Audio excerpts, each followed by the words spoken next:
빅터 프랭클의 죽음의 수용소에서 1. 강제 수용소에서의 체험. 엇갈린 운명. 그렇게 수용소에서의 마지막 날은 자유에 대한 기대 속에 지나갔다. 하지만 우리가 너무 일찍 샴페인을 터뜨린 것일까? 국제적십사사 대표는 협정이 조인되었으며 수용소를 비우지 않아도 된다고 우리에게 확언했었다. 그러나 그날 밤 나치 대원들이 트럭을 타고 와서 수용소를 비우라는 명령을 하달했다. 마지막으로 남아있던 수감자들은 중앙 수용소로 보내진 다음 그곳에서 48시간 안에 스위스로 가도록 되어 있었다. 다른 전쟁 포로들과 교환하기 위해서였다. 우리는 나치 대원들을 거의 알아볼 수 없었다. 너무나 친절했기 때문이다. 그들은 망설이지 말고 트럭에 타라고 우리를 설득하면서 이런 행운을 얻게 된 것을 감사해야 한다고 말했다. 건강한 사람들은 트럭 안으로 밀고 들어가고 심하게 아프거나 약한 사람들은 조심스럽게 들어 올려졌다. 내 친구와 나는 마지막 그룹에 속해 있었다. 이 그룹에서 13명을 뽑아 끝에서 두 번째로 오는 트럭에 태우기로 되어 있었다. 트럭에 도착하자 주치의가 13사람의 이름을 불렀다. 그런데 그 중에 우리 둘의 이름이 빠져 있었다. 뽑힌 13사람은 트럭에 올라타고 우리들은 뒤에 남아야 했다. 놀라고 화가 나고 실망해서 우리는 주치의에게 따졌다. 그는 너무 피곤하고 정신이 없어 그랬노라고 변명하면서 우리가 아직도 탈출을 기도하는 줄 알았다는 말에 덧붙였다. 할 수 없이 우리는 초조한 마음으로 등 뒤에 배낭을 지고 다른 사람들과 함께 마지막 트럭이 오기를 기다렸다. 이번에는 아주 오래 기다려야 했다. 그러다가 초소에 있던 매트리스 위에 누웠다. 우리는 지난 며칠 동안의 흥분으로 완전히 기진맥진한 상태였다. 그 기간 동안 우리는 희망과 절망 사이를 끊임없이 오르내렸었다. 그러다가 매트리스 위에서 여행에 대비해 옷과 신발을 그대로 입은 채로 잠이 들고 말았다.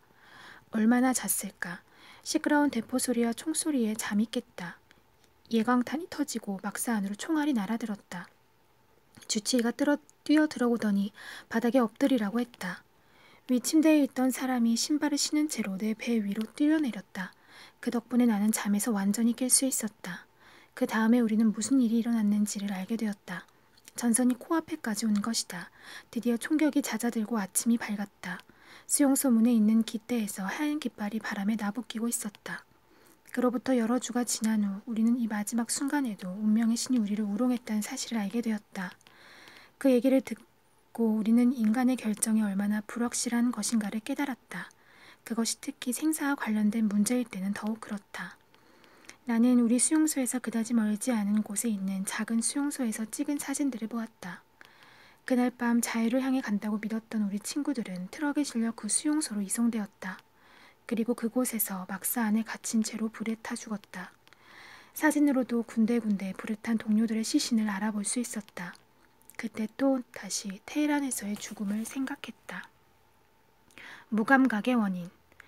수감자들의 무감각이 일종의 방어 기제였다는 것 외에 여기에는 또 다른 여러 가지 요인들이 있었다. 굶주림과 수면 부족이 이런 무감각 상태로 그들을 이끌었으며 수감자들의 특징이라고 할 수 있는 초조함이 이런 무감각의 원인이 되기도 했다. 수면 부족은 밤새 이와 벼룩 같은 것에 시달리느라 잠을 제대로 자지 못하는 데에도 그 원인이 있었다. 전반적으로 보건시설과 위생시설이 형편없었기 때문에 이와 벼룩이 사람들로 꽉 찬 막사 안에서 무섭게 퍼져나갔다. 니코틴과 카페인 부족도 이런 무감각과 초조함의 원인이 되었다. 물질적인 요인 외에 정신적인 요인도 있었는데 그것은 복합적인 형태를 띠고 있었다. 대부분의 수감자들은 열등의식에 시달렸다. 우리는 모두 과거에 대단한 사람이었거나 혹은 스스로 대단한 사람이었다는 환상을 가지고 있었다. 그런데 지금 우리는 하찮은 존재로 취급되고 있다. 일반적인 수감자들은 무의식적으로 스스로 계층이 하락했다는 것을 느꼈다. 이런 현상은 수용소라는 사회의 구조를 관찰해보면 확실하게 알 수 있다. 다른 수감자보다 우월한 수감자와 카포, 요리사, 군수창고 관리인, 보안대원은 대다수 사람들과는 달리 계층이 하락했다는 생각은 하지 않는다. 오히려 그 반대로 상승했다고 생각한다. 그리고 그중 몇몇은 약간의 과대망상 증세까지 보이기도 했다. 혜택을 받고 있는 사람들에 대해 질투와 불평을 하는 대다수 사람들은 몇 가지 방식으로 이것을 표현하는데 이것이 때로는 농담의 형태를 띠기도 했다. 예를 들어 한 번은 여러 사람이 한 카포에 대해 이렇게 얘기하는 것을 들은 적이 있다.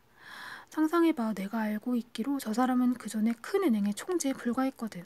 그런데 지금 저렇게 높은 자리에 올라가 있으니 얼마나 출세한 거야. 계층 하락한 대다수의 사람들과 계층 상승한 소수의 사람들이 싸우게 되면 그 결과는 가히 폭발적이었다. 일반적인 불안감에 이런 정신적 긴장이 가중되면 그 강도가 최고조에 달하게 된다. 따라서 이런 긴장이 종종 싸움으로 이어지는 것은 그다지 놀라운 일이 아니다. 수감자들은 그동안 끊임없이 구타 장면을 목격해왔기 때문에 마음속에서 스스로 폭력을 행사하고 싶은 충동이 커진다. 나 자신의 경우만 보더라도 배고프고 피곤한 상태에서 화가 나면 저절로 주먹을 불끈 쥐게 되는 때가 많았다. 나는 언제나 극도로 피곤한 상태에 있었다. 왜냐하면 밤새도록 화로에 불을 지펴야 했기 때문이다. 그러나 내가 보낸 시간 중에서 가장 목가적이었던 시간은 다른 사람들이 모두 헛소리를 하거나 잠을 자고 있는 한밤중이었다.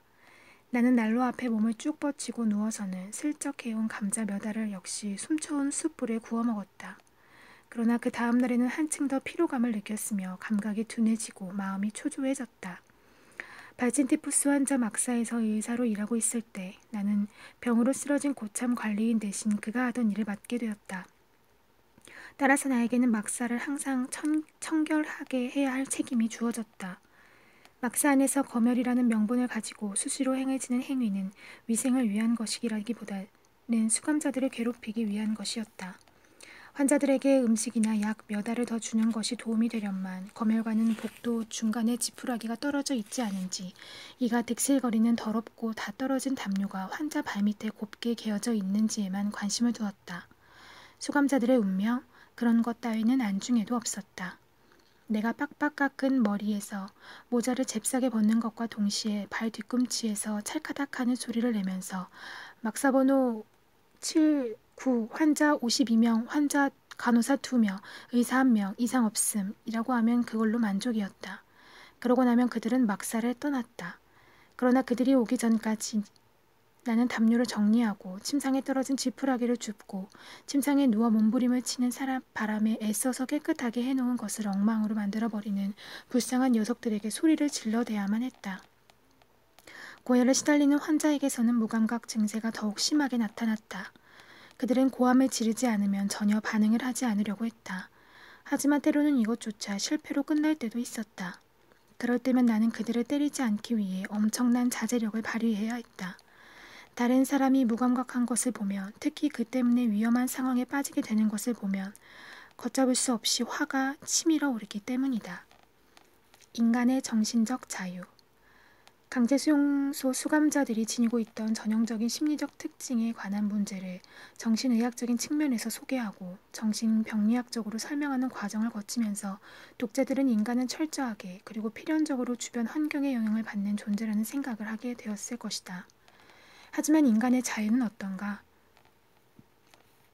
어떤 주어진 환경에 대한 사람들의 행동과 반응에 아무런 정신적 자유도 없단 말인가? 우리가 믿고 있는 이론, 즉 인간은 여러 조건과 환경적인 요인이 만들어낸 하나의 피조물에 지나지 않는다는 것이 정말로 사실일까? 인간은 이런 여러 요소들에 의해 우연히 만들어진 존재에 지나지 않는 것일까? 무엇보다 중요한 것은 강제 수용소라는 특별한 상황에서 수감자들이 보인 반응이 인간은 주변 환경의 영향을 피할 수 없다는 이론을 입증해 줄 수 있는가 하는 것이다. 그런 환경에 직면한 인간에게는 자기 행동을 선택할 수 있는 자유가 없단 말인가? 이론은 물론 내가 직접 체험한 것을 통해서도 나는 이 질문에 대한 해답을 내릴 수 있다. 수용소에서의 체험을 통해 나는 수용소에서도 사람이 자기 행동의 선택권을 가질 수 있다는 것을 알 수 있었다. 이것을 입증해 주는 예, 즉 무감각 증세를 극복하고 불안감을 제압한 경우는 얼마든지 많이 있다. 가혹한 정신적, 육체적 스트레스를 받는 그런 환경에서도 인간은 정신적 독립과 영적인 자유의 자취를 간직할 수 있다는 것이다. 강제 수용소에 있었던 우리들은 수용소에도 막사를 지나가면서 다른 사람들을 위로하거나 마지막 남은 빵을 나누어 주었던 사람들이 있었다는 것을 기억하고 있다. 물론 그런 사람이 아주 극소수였는지도 모른다. 하지만 이것만 가지고도 다음과 같은 진리가 옳다는 것을 입증하기에 충분하다. 그 진리란 인간에게 모든 것을 빼앗아 갈 수 있어도 단 한 가지, 마지막 남은 인간의 자유, 주어진 환경에서 자신의 태도를 결정하고 자기 자신의 길을 선택할 수 있는 자유만은 빼앗아 갈 수 없다는 것이다. 수용소에서는 항상 선택을 해야 했다. 매일같이 매 시간마다 결정을 내려야 할 순간이 찾아왔다. 그 결정이란 당신으로부터 당신의 자아와 내적인 자유를 빼앗아 가겠다고 위협하는 저 부당한 권력에 복종할 것인가 아니면 말 것인가를 판가름하는 것이었다. 그 결정은 당신이 보통 수감자와 같은 사람이 되기 위해 자유와 존엄성을 포기하고 환경의 놀이기가 되느냐 마느냐를 판가름하는 결정이었다. 이런 관점에서 볼 때 강제 수용소 수감자들이 보이는 심리적 반응은 어떤 물리적, 사회적 조건에 대한 단순한 표현 이상의 의미를 갖는다. 수면 부족과 식량 부족, 그리고 다양한 정신적 스트레스를 받는 그런 환경이 수감자를 어떤 방식으로 행동하도록 유도할 가능성이 있음에도 불구하고 결국 최종적으로 분석을 해보면 그 수감자가 어떤 종류의 사람이 되는가 하는 것은 그 개인의 내적인 선택의 결과이지 수용소라는 환경의 영향이 아니라는 사실이 명백하게 드러난다. 근본적으로는 어떤 사람이라도, 심지어는 그렇게 척박한 환경에 있는 사람도 자기 자신이 정신적으로나 영적으로 어떤 사람이 될 것인가를 선택할 수 있다는 말이다. 강제 수용소에서도 인간으로서의 존엄성을 지킬 수 있다. 도스토예프스키가 이런 말을 한 적이 있다. 내가 세상에서 한 가지 두려워하는 것이 있다면 그것은 내 고통이 가치 없는 것이 되는 것이다. 수용소에는 남을 위해 희생한 사람들이 있었는데 그들과 친해진 후 나는 도스토예프스키의 이 말을 자주 머릿속에 떠올렸다. 수용소에서 그들이 했던 행동, 그들이 겪었던 시련과 죽음은 하나의 사실, 즉 마지막 남은 내면의 자유는 결코 빼앗을 수 없다는 사실을 증언해주고 있다. 그들의 시련은 가치 있는 것이었고 그들이 고통을 참고 견뎌낸 것은 순수한 내적 성취의 결과라고 할 수 있다. 삶을 의미 있고 목적 있는 것으로 만드는 것, 이것이 바로 빼앗기지 않는 영혼의 자유이다. 실현의 의미. 적극적인 삶은 인간에게 창조적인 일을 통해 가치를 실현할 기회를 주는 데에 그 목적이 있다. 반면에 즐거움을 추구하는 소극적인 삶은 인간에게 아름다움과 예술 혹은 자연을 체험함으로써 충족감을 얻을 수 있는 기회를 준다. 그러나 창조와 즐거움 두 가지가 거의 메말라 있는 삶에도 외부적인 힘에 의해 오로지 존재에 대한 자신의 태도를 선택할 수 있는 지고의 도덕성을 요구하는 삶에도 목적은 있다. 물론 그에게는 창조적인 삶과 향락적인 삶도 모두 금지되어 있다. 그러나 창조와 즐거움만이 의미가 있는 것이 아니다. 만약 그곳에 삶의 의미가 있다면 그것은 실현이 주는 의미일 것이다. 실현은 운명과 죽음처럼 우리 삶을 빼놓을 수 없는 한 부분이다. 실현과 죽음 없이 인간의 삶은 완성될 수 없다. 사람이 자기 운명과 그에 따르는 실현을 받아들이는 과정, 다시 말해 자기 십자가를 짊어지고 나가는 과정은 그 사람으로 하여금 자기 삶에 보다 깊은 의미를 부여할 수 있는 폭넓은 기회를 제공한다. 그의 삶이 용감하고 품위 있고 헌신적인 것이 될 수 있다. 아니면 이와는 반대로 자기 보존을 위한 치열한 싸움에서 인간으로서의 존엄성을 잃고 동물과 같은 존재가 될 수도 있다. 여기에는 힘든 상황이 선물로 주는 도덕적 가치를 획득할 기회를 잡을 것인가 아니면 말 것인가를 결정하는 선택권이 인간에게 주어져 있다. 그리고 이 결정은 그가 자신의 실현을 가치 있는 것으로 만드느냐 아니냐를 판가름하는 결정이기도 하다. 이런 생각이 너무 비현실적이고 실제 삶과 동떨어져 있다고 생각하지 않기를 바란다. 물론 아주 극소수의 사람만이 그렇게 지고한 도덕적 수준에 도달할 수 있는 것은 사실이다. 수감자 중에서 아주 적은 사람만이 충만한 내면의 자유를 지키고 시련을 견딤으로써 얻을 수 있는 가치를 얻었다. 하지만 단 한 가지 예만으로도 인간이 지닌 내면의 힘이 외형적인 운명을 초월해 그 자신의 존재를 높인다는 사실을 입증하는 데 충분하다고 생각한다.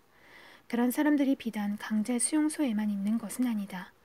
도처에서 인간은 운명과 그리고 시련을 통해 무엇인가를 성취할 수 있는 기회와 만나게 된다. 병든 사람의 경우, 특히 치료가 불가능한 환자의 경우를 생각해보자. 언젠가 병에 걸린 한 젊은이로부터 편지를 받은 적이 있다. 편지에서 젊은이는 친구에게 방금 자기가 오래 살지 못할 것이라는 사실을 알게 되었다고 말했다고 했다. 스스로 별 도움이 되지 않는 상황이었다. 그러면서 그 젊은이는 언젠가 자기가 본 영화 이야기를 했다. 죽음을 눈앞에 둔 사람이 아주 용감하고 품위 있게 죽음을 기다리는 과정을 생생하게 그린 영화였는데 그 영화를 보면서 죽음을 그렇게 의연하게 맞는 것이 인간으로서 참 위대한 성취였다고 생각했다는 것이다. 그러면서 그는 이렇게 썼다. 이제 운명이 자기에게 그와 똑같은 기회를 주었다고. 영화 부활을 본 사람들도 이와 같은 생각을 할 것이다. 거기에는 위대한 운명과 위대한 사람이 있었다. 하지만 당시 우리에게는 그런 위대한 운명이 다가오지 않았었다. 그런 위대함을 성취할 만한 기회도 없었다. 영화가 끝난 후 우리는 근처의 카페로 갔다. 커피 한 잔에 샌드위치를 먹으면서 우리는 머리를 잠깐 스치고 지나갔던 그 기이하게 형이상학적인 생각을 잊어버리고 말았다.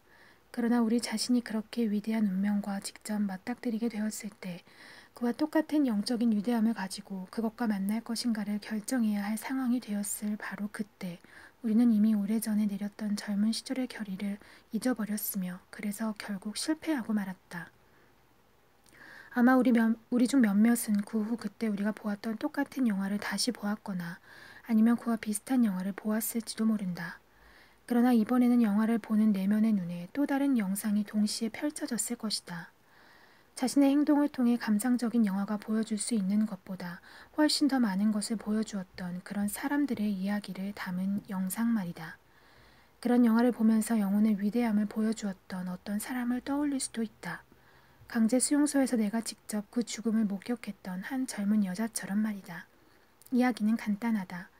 이야기할 것이 너무 없어서 마치 내가 지어낸 것 같이 들릴 수도 있다. 하지만 나는 이 이야기가 마치 한 편의 시처럼 느껴진다. 이 젊은 여자는 자기가 며칠 안에 죽을 것이라는 것을 알고 있었다. 하지만 이런 사실을 알고 있었음에도 불구하고 내가 그녀에게 말을 걸었을 때 그녀는 아주 명랑했다. 나는 운명이 나에게 이렇게 엄청난 타격을 가한 것에 대해 감사하고 있어요. 그녀가 나에게 말했다. 그전엔 나는 제멋대로였고 정신적인 성취 같은 것에 대해서도 진지하게 생각해 본 적이 없었거든요. 그녀는 창밖을 가리키며 이렇게 말했다. 여기 있는 이 나무가 내 외로움을 달래주는 유일한 친구랍니다. 창을 통해서 볼 수 있는 것이라고는 밤나무 가지 한 개와 그 위에 피어있는 꽃 두 송이였다. 저는 저 나무와 자주 이야기를 나눈답니다. 그녀가 나에게 말했다. 나는 한순간 어리둥절했다. 그녀의 말을 어떻게 받아들여야 할지 몰랐기 때문이다. 헛소리를 하는 것일까? 환각에 빠졌나? 나는 걱정스러운 표정으로 그녀에게 나무가 대답을 하는지 물었다. 물론이지요. 나무가 그녀에게 뭐라고 대답했을까? 그녀는 말했다. 나무가 이렇게 대답해요. 내가 여기 있단다. 내가 여기 있단다. 나는 생명이야. 영원한 생명이야. 우리는 앞에서 수감자의 내면적 자아에 대한 최종적인 책임은 심리적, 육체적 요인에 있는 것이 아니라 수감자의 자유의사에 따른 결정에 있는 것이라는 말을 했다. 수감자들을 심리학적으로 관찰해보면 내면 세계가 간직하고 있는 도덕적, 정신적 자아가 무너지도록 내버려둔 사람이 결국 수용소에 타락한 권력의 희생자가 된다는 것을 알 수 있다. 그렇다면 이번에는 이런 질문이 제기된다. 무엇이 내적 소유를 이룰 수 있으며 또 이루어야만 하는 것일까?